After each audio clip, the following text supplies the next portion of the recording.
Good morning, everyone. Welcome, welcome. It's good to see you, as always. I miss being together with you. Well, I was with you last week, but I missed having the chance to study with you last week. But we all benefited, I'm sure, from Gary Workman's presentation regarding the work that he does far, far away from here. I want to begin with a bit of, I want to say thank you, is the way I want to do it. I want to say thank you for your patience and attentiveness as we've dived into details that are sometimes complicated, sometimes difficult to really understand. You've been extremely patient with that, and I really appreciate your efforts along those lines. Hopefully today is the last day that we'll spend significant time talking about science sorts of things, the things that are complicated numerically and scientifically and so forth, and move in a different direction starting next week. But again, I appreciate your efforts along these lines.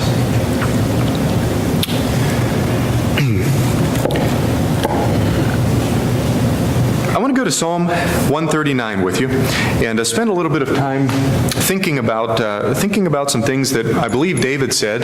As far as I can tell, David is the author of this particular psalm, and we'll maybe assume for the sake of discussion that he was. But I want to look at some of the things he says and look at his orientation toward his own physical body. How did he think about his own physical body? The psalm, if I were to capture it in one phrase, has to do with David being awe-inspired at the all-knowing power of God. That is, God is omniscient. He knows everything to David's mind. Look in verse 1. He says, "O Lord, you have searched me and known me." So David says, whatever I am, whatever me is, you know that. You know that inside and out.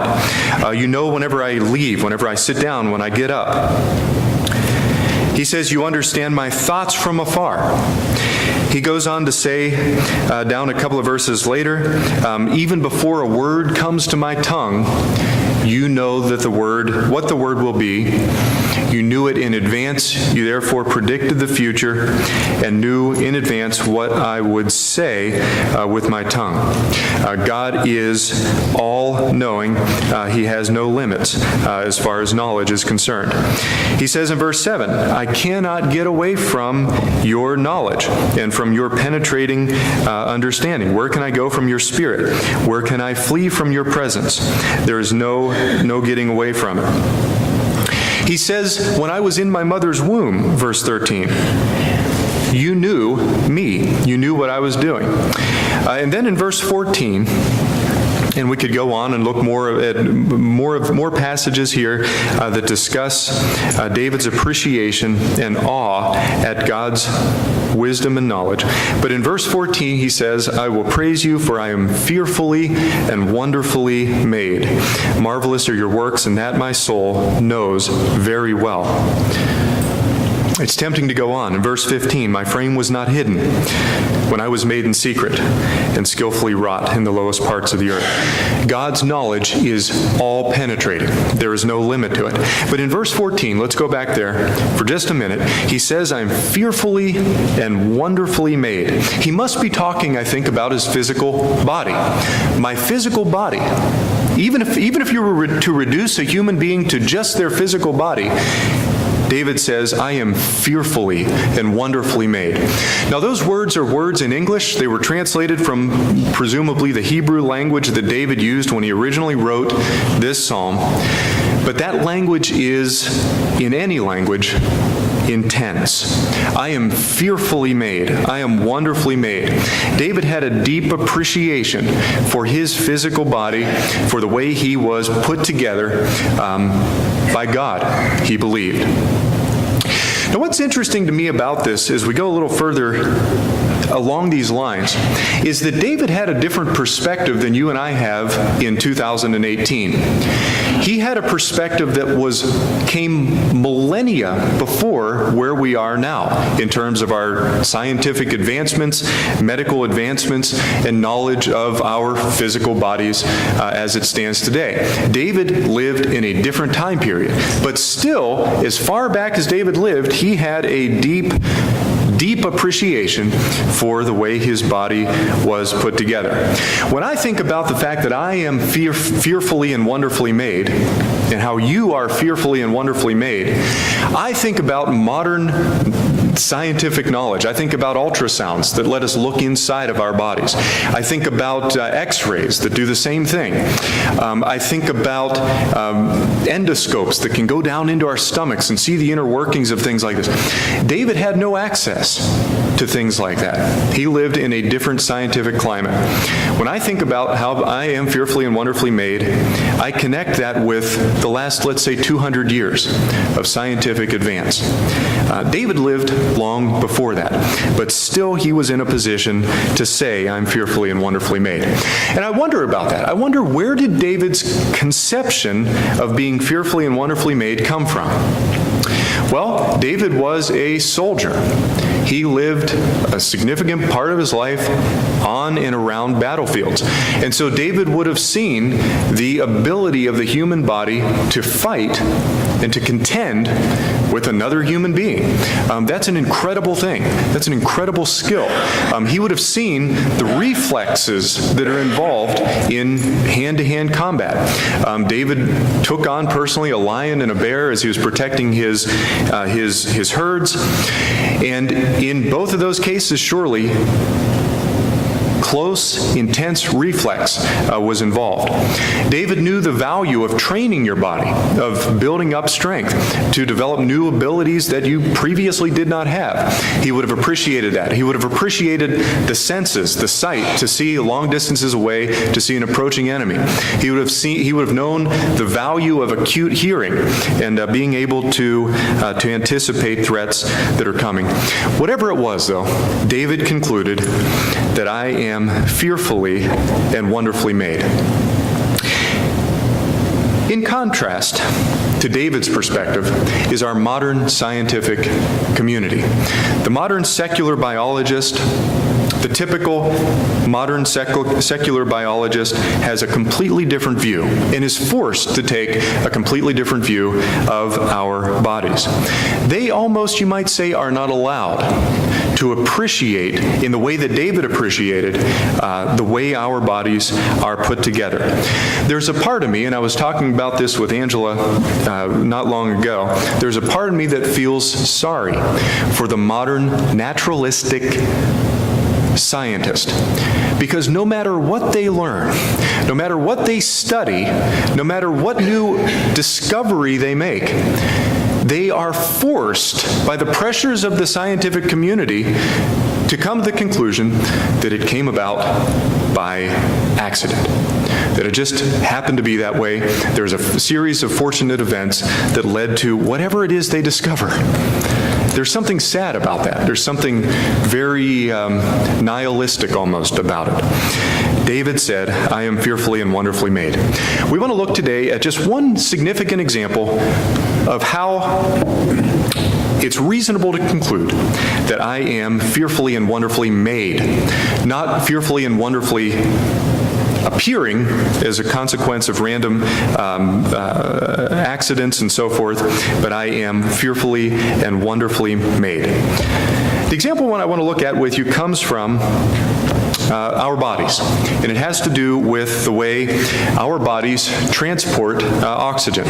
And so we'll take a minute and sort of build up to this, but we're going to focus our attention on just one specific example. 2 weeks ago, we talked in some detail about the cell and the incredible complexity that exists inside of each of our cells, not only our cells, but also plant cells and the cells of other organisms. The cell, by all accounts, is incredibly complex. I mean, to see this, and we looked at an analogy having to do with a digital camera and the instructions required to produce a digital camera. To see this, we need to look no further than the fact that the cell contains all information necessary to make and specify you. That is your physical body, at least. It contains all of the information necessary to build you.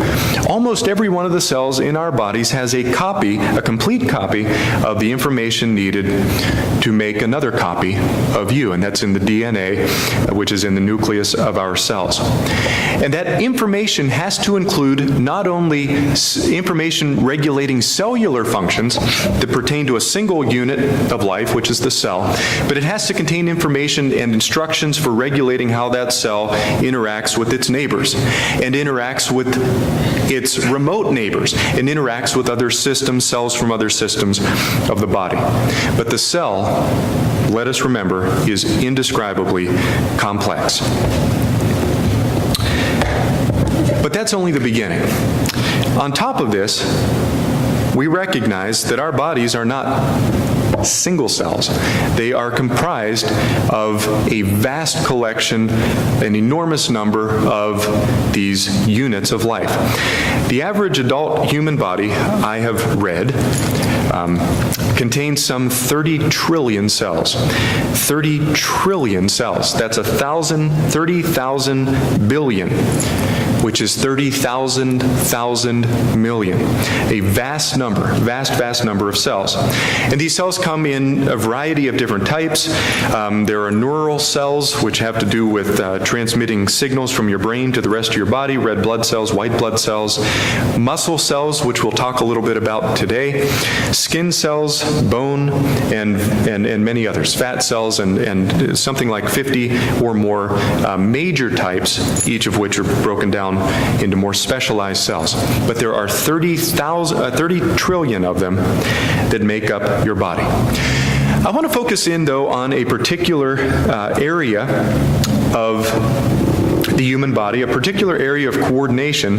But notice for just a minute this sequence that's listed at the bottom of the slide in front of you.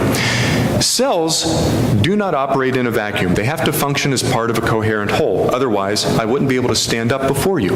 You wouldn't be able to sit there and listen. I wouldn't be able to look out and see things in front of me. Cells have to be coordinated, and they come together and form globs of cells that you might call tissue. And then tissues at some point form a complete, what's called an organ. Okay? And then organs work together in various systems, and then the systems all together form the organism, which is a euphemism for a human being, for a person, in our case here. So we have cells that build tissues that come together and build an organ. You might think of your heart, and then the heart is part of a system that circulates blood. It does not operate by itself. The heart has to be connected to a complete closed system, and then these systems work together to produce the organism. So I want to look at, like I said, one significant example of coordination. So I want to start our sort of study here by thinking about muscle cells. So we have muscle cells in our bodies. You might think of the bicep in your left arm. You have muscle cells that form together to build these microtissues, which are called fibers.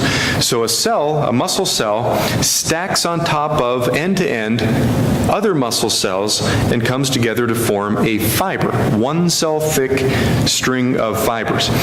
The average muscle fiber is something like 3 centimeters long, so a stack of cells, thousands or millions of cells stacked together to form a single fiber, which would still be invisible to the naked eye.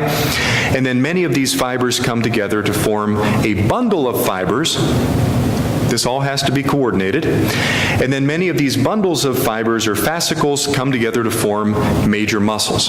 And you have muscles in every part of your body. There are thousands of them. So I have muscles controlling every joint of my finger, or almost every joint of my finger, and flexing the finger and flexing the wrist and all kinds of control. And it goes both ways. I can flex this way and I can flex in the reverse direction. Each of those is controlled by bundles of muscle cells. But think about this, okay? This is just the simplest level of coordination. the muscle cells, once they've been formed into fibers, and once they've been collected into bundles, and once the bundles have been grouped together in an appropriate amount so that we have the right amount of strength in the right places, once that's been done, these muscles have to attach to a tendon. Now, a tendon doesn't get you very far. It just transitions from muscle into something like cartilage, which can then attach to the bone. But the question we should think about is, how does the fiber know to attach to the tendon? And how does it attach? It has to attach in a way that's strong enough to perform whatever function the body's been designed to form. The instructions, therefore, for that must be in the DNA, but the DNA controls the individual cell. But that cell, again, has to be a part of a functioning collective whole. But then the tendon attaches to the bone. How does it do that? What if it weren't tightly enough attached? Okay. The issues here are not only on the cellular level, they're mechanical. They involve a variety of domains across which coordination has to occur. It has to attach at the right spot. And I think in my mind of the analogy of a backhoe behind a tractor, where you have a cylinder that's actuating the motions of the backhoe, the arm and the bucket and all of this, and where those things are attached matters, right? And it determines the amount of leverage that you get at different points. The same is true, only to a much greater degree, in our body. These things have to be indicated, specified in DNA, and this is just to have a mechanical function so that I can move and do what I need to do in the world. Muscle is considered an organ. Each individual muscle is considered an organ, and I guess I'm thinking of my bicep in my left arm forms by itself an organ. But it's not just, as you might be tempted to think based on what we've said so far, it's not just a bunch of muscle cells, or not just a bunch of muscle fibers. The muscle, to function, has to be innervated. There's muscle in and of itself would never be able to contract without being told to do so. So there has to be some communication that I'm in charge of that allows me to do the contraction, that allows me to actuate the muscle fibers themselves. Therefore, there has to be a nerve connection between some part of my brain, I think it's up here, I don't know, some part of my brain to the individual muscles. To every single muscle cell has to be actuated in a coordinated way, which is an electrical signal that's sent through these nerves. So inside of these muscle fibers, if you look at a cross-section, there are nerves that permeate them, that communicate the electrical signal that says contract, or contract the tricep to straighten things out. So all of that has to be innervated. Okay. Also, there's muscle sensation. So not just the actuation that tells the muscle to contract, but we have nerve endings for feeling inside of our muscles. So they are innervated. Secondly, the muscle needs fuel to survive, and the fuel comes in several forms. But let's just say, for the sake of simplicity, because by the way, simplicity is as close as we can get to the reality. But let's say that the fuel is just oxygen. It's basically just oxygen. Okay, now that's not true. There are nutrients and other things that need to be transported to the muscle cells. There's waste that needs to be taken away from the muscle cells. But let's simplify all of that and ignore it for just a minute and say that the fuel that's necessary is oxygen. That oxygen has to get to every single muscle cell in every single fiber in every part of my body. The oxygen has got to get there. And therefore, if you look at cross-sections of these muscle fibers and muscle tissue, you see thousands upon thousands of capillaries permeating the muscles. As I was looking into this, I wondered what do these capillaries look like? In most representations of them, the capillary is a tiny blood vessel that runs parallel to the muscle fibers and is close enough to the fibers so that it can directly transfer oxygen from the vessel to the fiber. There is something like a ratio of 12 to 7. 12 capillaries 12 of these little strands running along the muscle fibers, 12 capillaries to every 7 fibers. So there's more than one to one. You have something like 1.7 capillaries per fiber, something like that. But the oxygen has to be transported to every single muscle cell. So there is nerve endings permeating, and there are blood vessels permeating each of these, every single muscle tissue in our bodies. But again, this is just the beginning. This is just the starting point. Because the blood is a carrier of the oxygen, but somehow the oxygen has to get into the blood in the first place. So oxygen is in the atmosphere around us. It's something like, the atmosphere is something like 21% oxygen. Almost a quarter of the air around us is oxygen. But that oxygen has to get from the air in the environment into the tissues of my body. Now, my body is solid. It's roughly solid if you ignore the lungs, let's say. So the tissues of our bodies are solid. There is no direct way for the air to penetrate into the muscle tissues. Okay? But that's not the point on this slide. Here we're talking about another issue. The oxygen comes from the air comes from the lungs, but the lungs themselves are modulated by the diaphragm, which is a muscle. So a muscle actuates the lungs, which control the air coming into and out of the lungs, which somehow gets the oxygen into the blood, which supports the muscles. And so there are all kinds of circular issues going on here, all kinds of coordination sorts of issues. But let's think a little bit about the lungs and what exactly they are responsible for, what exactly they do. The lungs basically solve, at least from one perspective, they basically solve an engineering problem. And the engineering problem is, how do I get a continuous supply of air, let's say, or some of the molecules in the air, spread uniformly, continuously throughout the inside of our solid bodies. So you might think of this something like you have a large block of wood, and somehow you've got to get air from the atmosphere into the interior of every nook and cranny of that block of wood. Somehow you've got to get this air inside of a solid mass. That's an incredibly complicated engineering problem to even envision, to even think about how you would go about doing something like this. So we need a continuous supply of oxygen throughout our body, which is solid, and that oxygen needs to get to almost every one of those 30 trillion cells constantly. Constantly. We cannot take a break when we're sleeping. The oxygenation has to go on at all times. Now, of course, not all of our 30 trillion cells are alive. Our skin cells on the surface are maybe, say, dead. Our hair cells are non-living cells, and fingernails and something like this.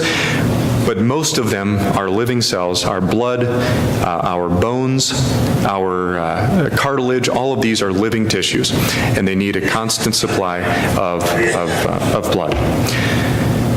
Now, to kind of jump into this problem, and I hope you'll study these things more and explore them according to your interests and according to your desire to appreciate how we are fearfully and wonderfully made.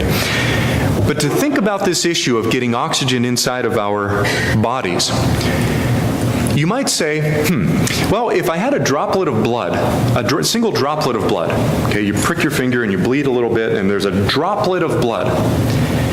That droplet of blood is now full of oxygen, right? Because it's come outside of the body. That's not true at all. That's not the case at all. If you were to zoom in on a droplet of blood, the droplet has a surface, which is something like spherical, okay? But then it has an interior. And less than 1% of the red blood cells in that droplet of blood are actually in contact with air. 99%, more than 99% of the red blood cells in a drop of blood, which is tiny, right, is tiny, more than 99% of the red blood cells in a droplet of blood are in the bulk, or on the interior of that droplet of blood.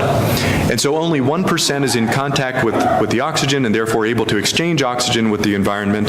The rest of it, more than 90%, has no contact, effectively, with the atmosphere, and so cannot exchange oxygen or carbon dioxide with the atmosphere. Does that make sense? Yes? Okay. All right. So I hope you'll think about that. A droplet of blood, only the surface of the droplet is in contact with the oxygen. So the blood is a carrier of the oxygen, but somehow we have to get the oxygen into the blood, and that's the engineering problem. That's the challenge. How do you get it into the blood? It has to be done quickly. We don't have a lot of time. We cannot wait around. The blood has to be oxygenated very quickly, and it has to be transported throughout the body. So the trick that is used, I shouldn't call it a trick, maybe that's the wrong word. This is design of the highest order. The trick is a paired branching between two systems, the respiratory or airway passage system and the circulatory system, which results in the branching of the blood vessels. So I want to think about this with you for just a minute. So the picture in front of you here was created, I understand, by filling actual human lungs with some kind of a plastic substance. Okay, I don't know what exactly it was, some kind of a substance. They were filled, the airways were filled, and then the tissue was dissolved away. So you could imagine taking lungs, pouring something into them, and then dissolving away or removing the tissue. Now on the left side there are the branching of the airways.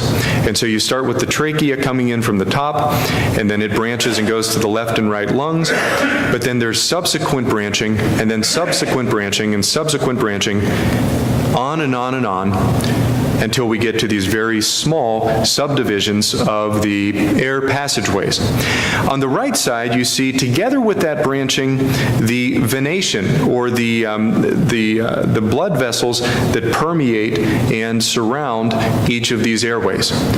They were about to do, or when this individual was alive, they were about to do the exchange of oxygen and carbon dioxide between the blood and the atmosphere, the outside.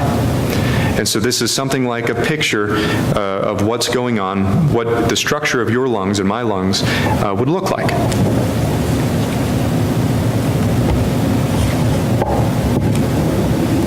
At the extremities, then, of those branched airways, as it branches further and further and further, you come down toward the end. And at the end are what are called air sacs.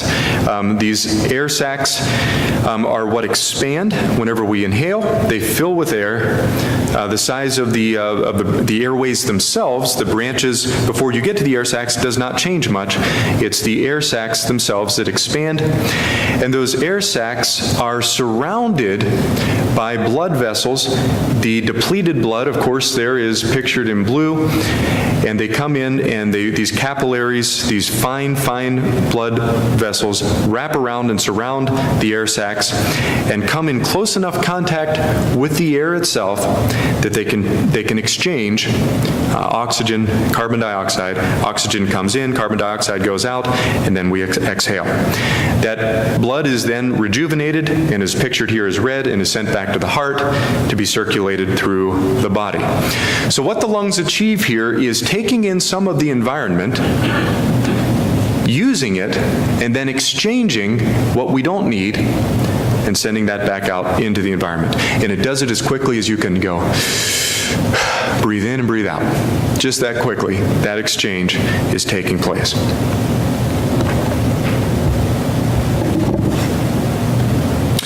But let's think about the problem. Let's think about the respiratory, which is the breathing in of the air, and the circulation that has to be perfectly coordinated with it. The blood vessels branch in such a way as to spread out the blood. You remember we said if you had a single droplet of blood, only the surface of that droplet would be in contact with the air. A droplet is too big, is the idea. So the blood needs to be spread out more thinly so that it can be in contact, almost red blood cell to atmosphere contact for the exchange of these gases. The red blood cells in the capillaries that surround the alveoli, these little air sacs, have to pass single file for this exchange to occur. So they're marching one at a time through the capillaries. A red blood cell is so small we cannot see it with the naked eye. And they are lined up one at a time to do this exchange as they pass around the air sacs. Okay, so they pass through in single file form. Now, the mass of our bodies is much greater than the mass of the lungs, but that's where the branching comes into play. There are an estimated, and how you would calculate this, I have no idea, and if someone does know, please tell me, more than 600 miles of blood vessels surrounding the airways, the air sacs. More than 600 miles if you could put them end to end. And if you look back in the picture, in the diagram, this is of course an artist's rendition, this is not an actual photograph, but you have the wrapping around of those arteries and veins in such a way that if you were to cut them up and put them end to end, stretch them out, you would have in the lungs alone more than 600 miles of blood vessels. But that's necessary to get the blood that's passing through the lungs into a single file, one red blood cell at a time sort of fashion. Furthermore, there are 1,500 miles estimated, 1,500 miles of airways that result from the branching of the passageways starting at the trachea and then splitting and splitting again and splitting again. If you were to look at the way that's split up, you would have some 1,500 miles of airways in both lungs. That's an incredible number, and that involves this tightly branched and beautifully designed branching of our lungs. But it has to be that way because we need to get as much blood as possible in contact in a one red blood cell at a time sort of fashion with the atmosphere. There are some 400 million of these little air sacs. 400 million of them, each surrounded by blood vessels. The branching of the bronchial tubes provides, if you were to take the insides of those air sacs and flatten them out and look at their surface area, provides 600 to 700 square feet of surface area. And the typical analogy here is that that's roughly the amount of area that you have on one side of a tennis court. One side of a tennis court is roughly 600 to 700 square feet of area. And so the idea is that the lungs functionally can be thought of as a flat surface the size of one side of a tennis court on which we spread out the body's blood in a one layer thick sort of fashion so that the oxygen and carbon dioxide exchange can occur, and then we take that rejuvenated blood and send it back to the heart to be used. So it's as if the lungs are flattening out the blood and then doing the oxygen exchange. At any given time, 10 to 20% of the body's blood is circulating through these alveoli air sacs. 10 to 20% is being stretched out, flattened out, so that it can exchange oxygen with the atmosphere. The cycle that it takes for the heart to pump blood into the lungs, through these capillaries, come in contact with the atmosphere, and then get that blood back to the heart to be used. That's called the pulmonary circulation from the heart through the lungs and then back to the heart. That takes 4 to 5 seconds. 4 to 5 seconds is enough to pass 10 to 20% of your body's blood from the heart through the lungs and then back. On that 4 to 5 second cycle, for 3/4 of a second is the blood passing through these capillaries. So only a small fraction of that overall cycle of rejuvenating the blood is the blood actually passing through and exchanging, doing its oxygen exchange. 3/4 of a second is all it takes to force those red blood cells through those small capillaries. it's brought back to the heart and then used for the rest of the body. Now, we've said nothing about what has to happen after the blood is rejuvenated, returns to the heart, and then goes out to the muscle tissues. Well, I guess we've said something about it. We said it passes through the capillaries of the muscles and then rejuvenates the muscles, provides oxygen, and carries away carbon dioxide from the muscle cells. But there is a complicated capillary system, not only in our lungs, but throughout our entire bodies, to make this diffusion of oxygen through our bodies possible. Any questions about that? Questions or thoughts that you'd like to ask, or comments you have? Did you say that the oxygen carried carbon dioxide back to the lungs? Oxygen carries. The blood vessel? The red blood cell carries carbon dioxide. Where's that carbon dioxide come from? That's a waste product from the body's cellular processes. So It comes from the oxygen cells? No. So say a typical cell in your body, say a muscle cell, has a byproduct of carbon dioxide, which the body does not want. And so it attaches that carbon dioxide molecule to a red blood cell. And then in your veins, that carbon dioxide is carried back to the heart first, and then to the lungs, and is expelled. The carbon dioxide is expelled. How does it get in our body? Since oxygen can't penetrate, How does the carbon dioxide? It's a byproduct of chemical reactions inside of the cells. So when you use it, you make carbon dioxide. That's right.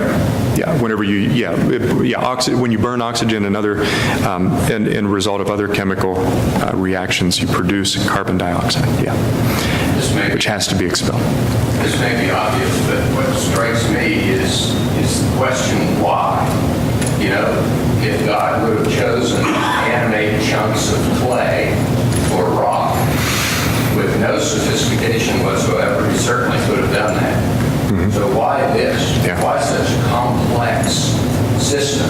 And the only reason I can think of is what the Bible says, so we'll know him. So we'll know him, yeah. You know, the Bible says he's clearly seen in the creation. Yeah, absolutely. So I think that's the reason for all this complexity, is so we will know him. So Sure. we can appreciate his power and majesty. Sure. Very good point. What's the point of all this? Is an appreciation of God's power, which points us to something, points us to some conclusion if we are attentive to it. A question that goes through my mind, and we'll move on, is how much of this did David know? Well, I don't think he knew very much of it, okay? I don't think he knew very much of it. He knew that he breathes in. David was a reflective man, okay? So he knew that he breathed in oxygen, and that if he didn't breathe it in for a while, that was uncomfortable, that was painful. So maybe he understood something about what was going on, but we cannot say. He knew that if a wound is caused, he would bleed, so he knew that there was blood circulating in his body. But nonetheless, he knew enough to say, even from his perspective, thousands of years ago, and let us not think that just because he lived a long time ago that he was not intelligent. He knew enough to say, I am fearfully and wonderfully made. One more point on Mark's question that I think is useful to think about. Mark asked the question, why did God put things together in such a complicated way? Why do we, when we look at our bodies, see this incredible complexity? Partial answer to that, maybe most of the answer to that is, as Mark said, that God wanted us to appreciate his power, his design, and his ability to create incredible complexity. I think another part of his design and his reason for design is that he wanted us to look at the physical universe and wanted our bodies to be wanted us to be able to conclude that the bodies look like they function on their own. And we'll say more about this in a later lesson. But what I mean by that is God wanted it to be possible, I think, to disbelieve. I think he wanted it to be possible to reject him. And again, we will say more about this later on. But imagine if we had, as Mark said, and I'd be happy to hear your thoughts about this and tell me if I'm wrong, but imagine if there were a lump of clay that was animated and could walk around and somehow just was able to climb up mountains and take walks and do whatever it needed to do. But whenever you got a microscope out and you looked under the inner workings of the lump of clay, you found just more clay.